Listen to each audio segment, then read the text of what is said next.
I am happy to join with you today in what will go down in history as the greatest demonstration for freedom in the history of our nation.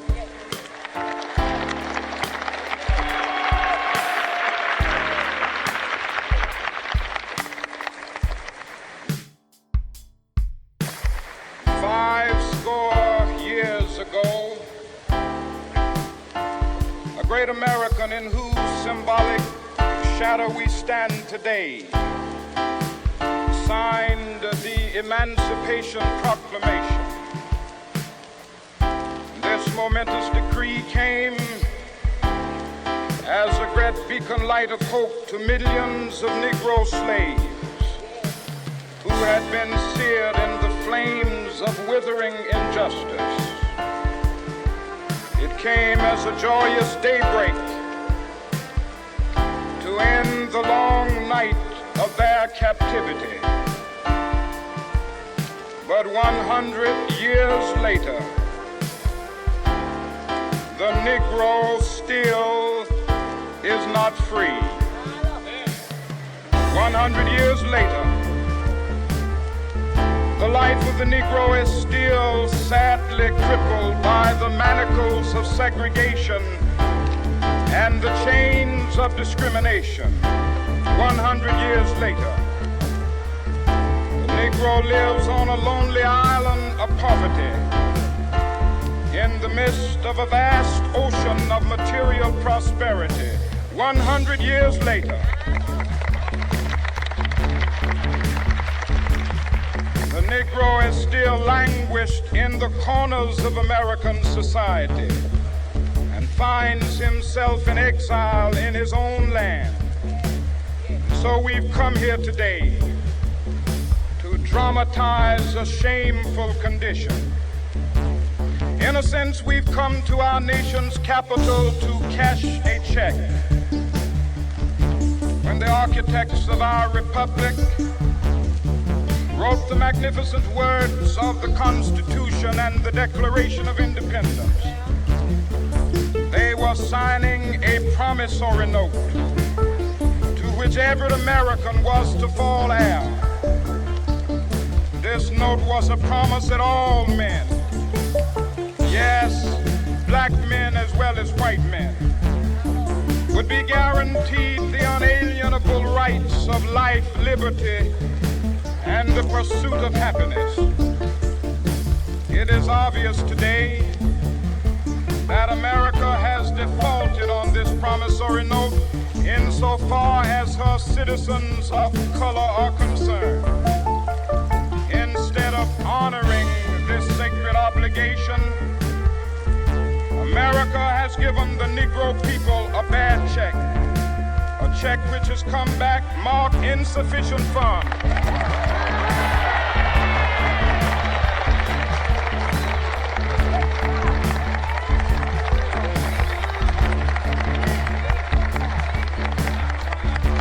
But we refuse to believe that the Bank of Justice is bankrupt. We refuse to believe that there are insufficient funds in the great vaults of opportunity of this nation. So we've come to cash this check, a check that will give us upon demand the riches of freedom and the security of justice.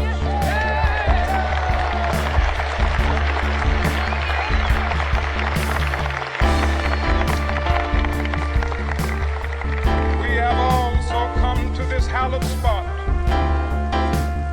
to remind America of the fierce urgency of now. This is no time to engage in the luxury of cooling off or to take the tranquilizing drug of gradualism.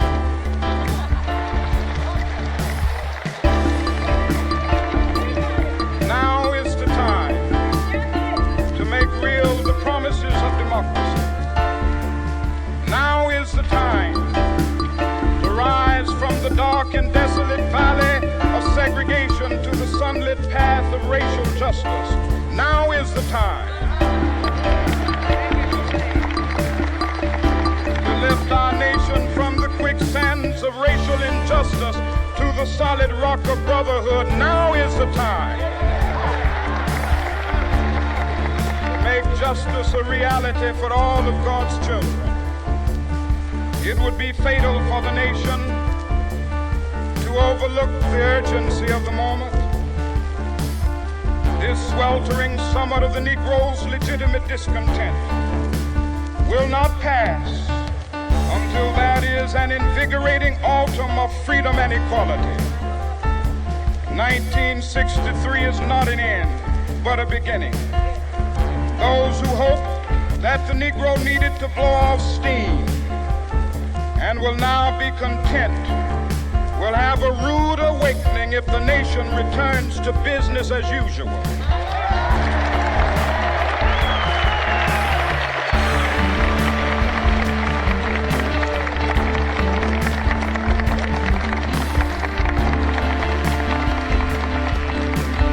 There will be neither rest nor tranquility in America till the Negro is granted his citizenship rights. The whirlwinds of revolt will continue to shake the foundations of our nation until the bright day of justice emerges. But that is something that I must say to my people who stand on the warm threshold which leads into the palace of justice. In the process of gaining our rightful place, we must not be guilty of wrongful deeds. Let us not seek to satisfy our thirst for freedom by drinking from the cup of bitterness and hatred.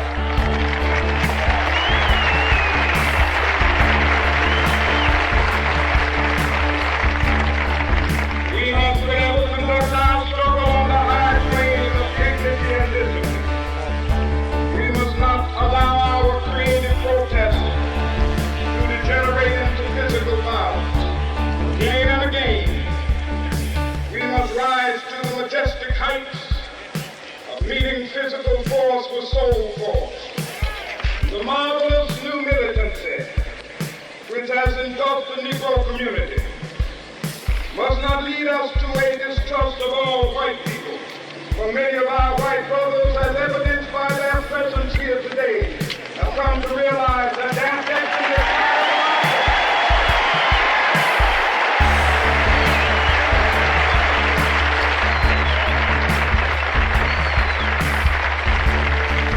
They have come to realize that their freedom is inextricably bound to our freedom. We cannot walk alone. As we walk, we must make the pledge that we shall always march ahead. We cannot turn back. There are those who are asking the devotees of civil rights, when will you be satisfied? We can never be satisfied as long as the Negro is admitted to all the unspeakable horrors of police brutality. We can never be satisfied as long as our body is heavy with the fatigue of travel, cannot gain lodging in the motels of the highways and the hotels of the city.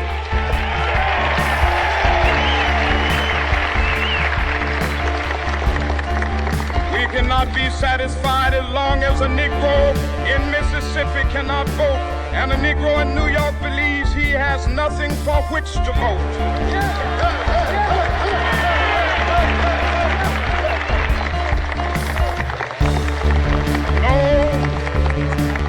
No, we are not satisfied, and we will not be satisfied until justice rolls down like waters and righteousness like a mighty stream.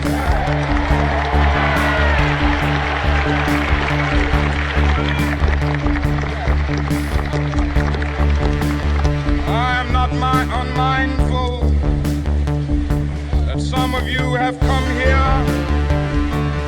out of great trials and tribulations. Some of you have come fresh from narrow jail cells. Some of you have come from areas where your quest for freedom left you battered by the storms of persecution, staggered by the winds of police brutality. have been the veterans of creative suffering. Continue to work with the faith that unearned suffering is redemptive. Go back to Mississippi. Go back to Alabama. Go back to South Carolina. Go back to Georgia. Go back to Louisiana. Go back to the slums and ghettos of our northern cities, knowing that somehow this situation can and will be changed. Let us not wallow in the valley of despair. I say to you today, my friend,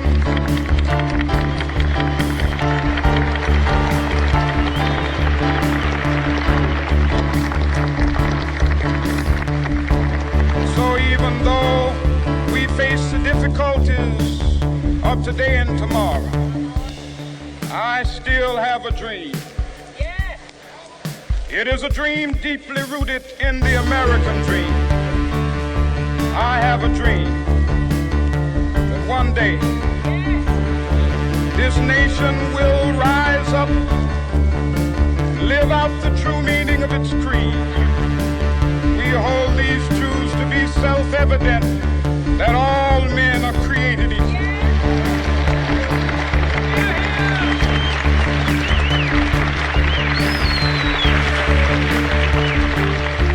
I have a dream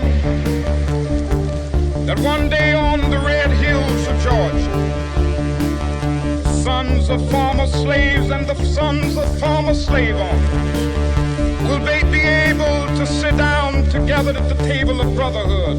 I have a dream that one day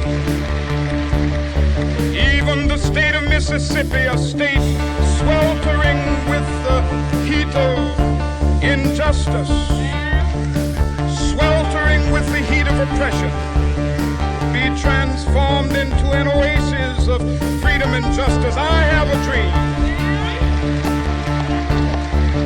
that my 4 little children will one day live in a nation where they will not be judged by the color of their skin, but by the content of their character. I have a dream today.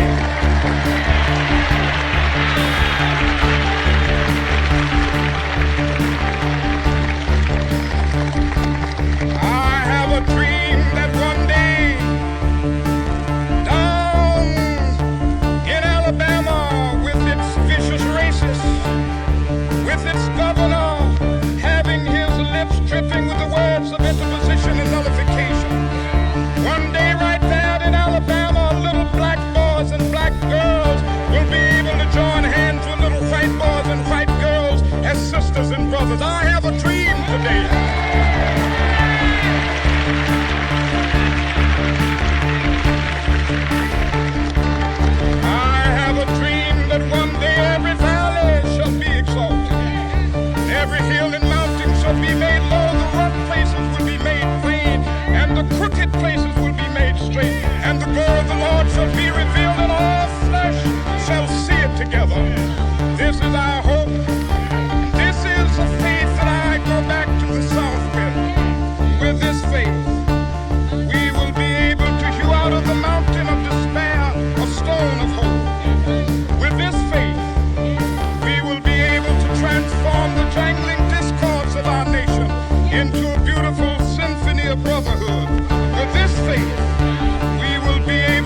will